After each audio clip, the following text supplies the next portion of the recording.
देखो तुम small capital से ग्रो कर सकते हो या नहीं कर सकते हो, उससे पहले तुम एक एग्जांपल देख लो। देखो ये मेरा ग्रो का अकाउंट है, इस अकाउंट को मैं यूज करता हूं जब मैं कोई नया स्ट्रेटेजी ट्राई कर रहा होता हूं, ठीक है। तो मैं पेपर ट्रेडिंग प्रेफर नहीं करता, क्योंकि पेपर ट्रेडिंग में आप साइकोलॉजी नहीं बना पाते हो। एक अलग अकाउंट में मैं 10-20 हजार डालता हूँ और उससे मैं ट्रेड करता हूँ।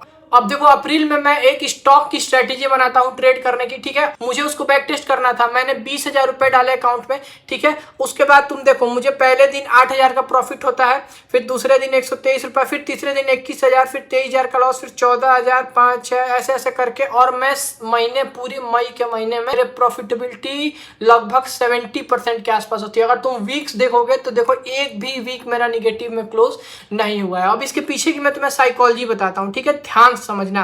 अब देखो लोग कहते हैं कि मैं 10,000 से 1,000 थोड़े बनाने आया हूं ट्रेडिंग में। भाई तुम 10,000 से 1,000 नहीं बनाने आए हो, पर तुम्हें यह भी समझना पड़ेगा कि अगर तुम 10,000 से कंसिस्टेंटली 1,000 किसी स्ट्रेटेजी पे नहीं बना पा रहे हो, तो यहाँ पे 3 सिनारियो हो सकते हैं, ठीक है।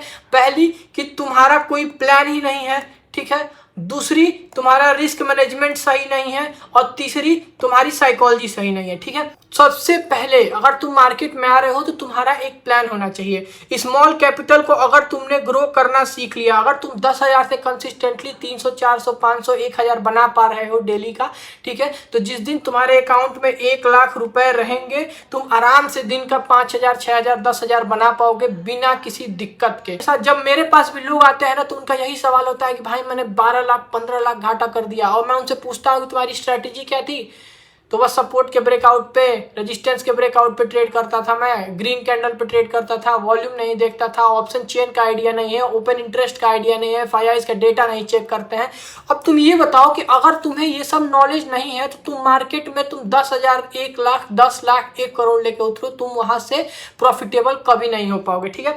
देखो मैं तुम्हें अपना पर्सनल स्मॉल कैपिटल को जब मैंने पहली बार ग्रो किया था, मैं उसकी जर्नी आपको बता देता हूँ, ठीक है। और देखो जब भी मुझे बहुत ज्यादा लॉसेस होते हैं या 4-5 महीने मेरे बहुत खराब चले जाते हैं, तो मैं जनरली यही करता हूं कि कोई एक महीना मैं इसी अकाउंट में पैसे डालता हूं 10-20 हजार के आसपास, और उसको ट्रेड करके धीरे धीरे धीरे धीरे ग्रो करता हूं, ठीक है। अब देखो सबसे पहले अगर तुम्हें स्मॉल कैपिटल को ग्रो करना है, ठीक है, तो तुम्हें एक स्ट्रेटेजी बनानी पड़ेगी, एक एंट्री प्लान बनाना पड़ेगा, ठीक है। अब इसकी एक डेडिकेटेड वीडियो मैंने ऑलरेडी चैनल पे दे रखी है, तुम वहां से जाके और देख सकते हो। अब दूसरा देखो सबसे बड़ा पॉइंट होता है ना कि तुम्हें अपने लिए रूल्स बनाने पड़ेंगे। रूल्स कैसे बनाने पड़ेंगे कि तुम्हें 10,000 से अगर तुम ट्रेड कर रहे हो, तो तुम्हें फिक्स करना पड़ेगा कि मैं दिन का 1,000 रुपए प्रॉफिट या 500 रुपए लॉस ही लूंगा।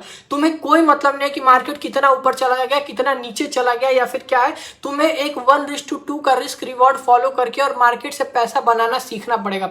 वीडियो की तुम्हारा एंट्री मॉडल, तुम्हारा एंट्री का टाइम फ्रेम, समझ रहे हो, तुम्हारा कैपिटल कितना जाएगा, तुम कितना लॉट लोगे, और तुम कैसे उसको मैनेज करोगे, ये सारी चीजें स्ट्रेटेजी में आती हैं। तुम्हारा रिस्क मैनेजमेंट, तुम्हारा रूल्स में तुम्हारे रिस्क मैनेजमेंट आते हैं, ठीक है, कि तुम्हें ट्रेड कैसे करना है। तुम अगर अब 10,000 रुपये अगर तुम्हारा कैपिटल है, तो तुम उसमें 1,000 का प्रॉफिट या 500 का लॉस एकदम फिक्स कर दो, 1 ट्रेड अ डे फिक्स कर दो।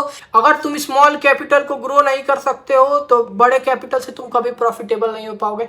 दूसरी चीज, अगर तुम्हारा कोई स्ट्रेटेजी नहीं है, तो तुम कैसे, कब, कहाँ, क्यों ट्रेड ले रहे हो, ये चीजें अगर फिक्स नहीं है, तो भी तुम कभी प्रॉफिटेबल नहीं हो पाओगे। तीसरी, अगर तुम्हारा रिस्क मैनेजमेंट सही नहीं है, तो भी तुम प्रॉफिटेबल नहीं हो पाओगे, कि किसी दिन तुम 5,000 का लॉस ले रहे हो, किसी दिन 10,000 का, किसी दिन 20,000 का, तुम्हारा बिल्कुल फिक्स नहीं है कि एक दिन का लॉस, एक ट्रेड का लॉस कितना होना चाहिए, कितने के बाद मैं अपना सिस्टम बंद कर दूंगा। देखो तो जिस दिन तुमने ये चीजें फिक्स कर ली ना, उस दिन तुम प्रॉफिटेबल बनने की, उस दिन तुम 90% अपने प्रॉफिटेबिलिटी की जर्नी को क्रॉस कर दोगे, ठीक है।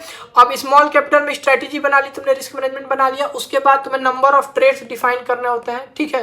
बस अगर तुमने ये 3 चीज फिक्स कर ली है, उसके बाद तुम ट्रेड्स कर रहे हो, ठीक है। और एक और चीज है, तो देखो अब मैं खुद भी एक यूट्यूबर हूं, मैं वीडियोस डाल रहा हूं, कल को मैं लाइव भी करूंगा, पर एक चीज मैं तुम्हें आज ही बता देना चाहता हूं कि प्रॉफिटेबल होने के लिए all you need is 1 trade, 1 strategy and 1 month. जिस दिन ये 3 चीजें तुमने 1 महीने में फॉलो कर ली, कि 1 महीने तक तुम एक स्ट्रेटेजी को पकड़ के डेली एक ट्रेड कर रहे हो ना, 30 days bro, 30 days and you become profitable. अब देखो मार्केट की साइकोलॉजी पे मैंने पूरा कोर्स बना रखा है, ठीक है, फ्री का, जिसका लिंक तुम्हें डिस्क्रिप्शन में मिल जाएगा, वहां से जाके तुम देख सकते हो, ठीक है। बाकी चैनल को सब्सक्राइब कर लो और कीप ट्रेडिंग।